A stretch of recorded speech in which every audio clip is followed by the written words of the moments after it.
নমস্কার বন্ধুরা, মানবীর রান্নাঘরে আপনাদের সবাইকে স্বাগত জানাই।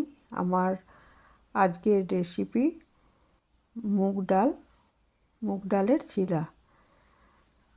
অত্যন্ত স্বাস্থ্যকর এই রেসিপিটি ব্রেকফাস্ট হিসাবে খেতে পারেন বা ডিনারেও খাওয়া যায়, তো ব্রেকফাস্ট হিসেবে বেশি ভালো। যারা ওয়েট লস করতে চাইছেন তাদের পক্ষে যেরকম ভালো, ডায়াবেটিস রোগীদের পক্ষে ভালো। আর সবাই খেতে পারেন, খেতেও খুব ভালো হয়। যাদের আটা খাওয়া বারণ আছে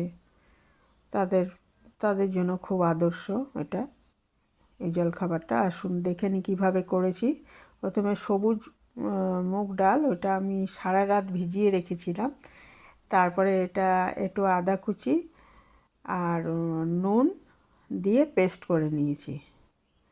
পেস্ট করে নেওয়ার পর এতে একটু ধনেপাতা কুচি আর ছোট ছোট করে পেঁয়াজ কুচি সেটা নিয়ে, নুন তো দেওয়াই আছে, নুন আর আদা বাটা দেওয়া আছে, দিয়ে খুব ভালো করে এটা ফেটানোর মতো করে নিচ্ছি। তারপরে এটা মানে খুব পাতলাও হবে না আবার খুব ঘনও হবে না, এরকমভাবে নিতে হবে জিনিসটা। মিশ্রণটা যাতে সেরকম হয় সেটা দেখতে হবে। এরকম মেশানোর পর আমি 4-5 মিনিট একটু রেখে দিতে পারি। রেখে দিয়ে তারপরে এটাকে একটা গরম তাওয়া বা কড়াইতে খুব সামান্য সাদা তেল দিয়ে এটা ভেজে তুললেই এটা রেডি হয়ে যাবে।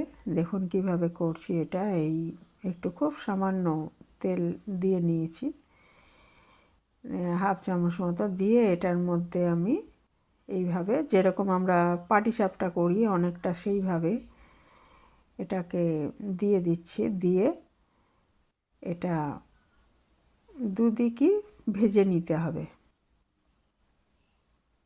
3-4 মিনিট করে। একদম লো আঁচে করতে হবে, লো আঁচে করলেই ভালো হবে জিনিসটা। চড়া আঁচে নয়, লো টু মিডিয়াম আঁচে এটা দুপিঠ ভালো করে ভেজে নিতে হবে। ঢাকা দেওয়ার প্রয়োজন নেই। আর একটু লঙ্কা কুচিও দিয়ে দেবেন, বাচ্চারা খেলে লঙ্কা কুচিটা বাদ দেবেন। দিয়ে এবারে দুপিঠ ভালো করে এটা ভেজে নিলেই ব্যাস। আর তেঁতুলের চাটনি বা যে কোনো রকমের চাটনি দিয়ে এটা খেতে পারেন, খেতে খুবই ভালো হয়। তা ওই তেঁতুলের চাটনিটা এই এক পিঠ হয়ে গেছে ভাজা এটায়, আর আরেক পিঠ ভাজি। আর তেঁতুলের চাটনিটা হচ্ছে আমি ওই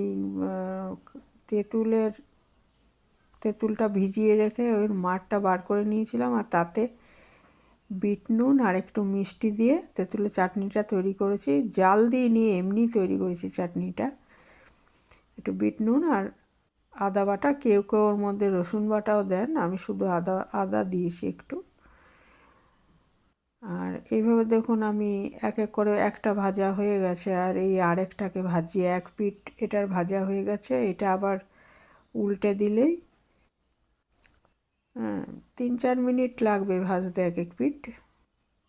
3-4 মিনিটও লাগবে না, হয়তো 2 মিনিট লাগবে। মানে এরকম রঙটা এরকম হয়ে গেলেই বুঝবেন যে হ্যাঁ ভাজা হয়ে গেছে একদিক।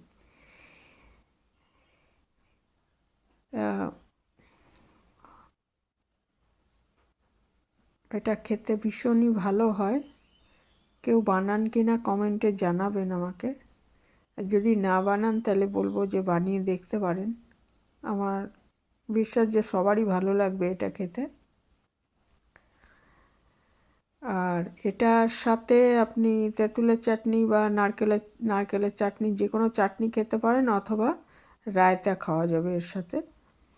আমি তেঁতুলের চাটনি করেছিলাম এর সাথে। তাই এই ছিল খুব সিম্পল একটা রেসিপি, অথচ হেলদি একটা রেসিপি। ভালো থাকবেন সবাই, আজ এখানে শেষ করছি।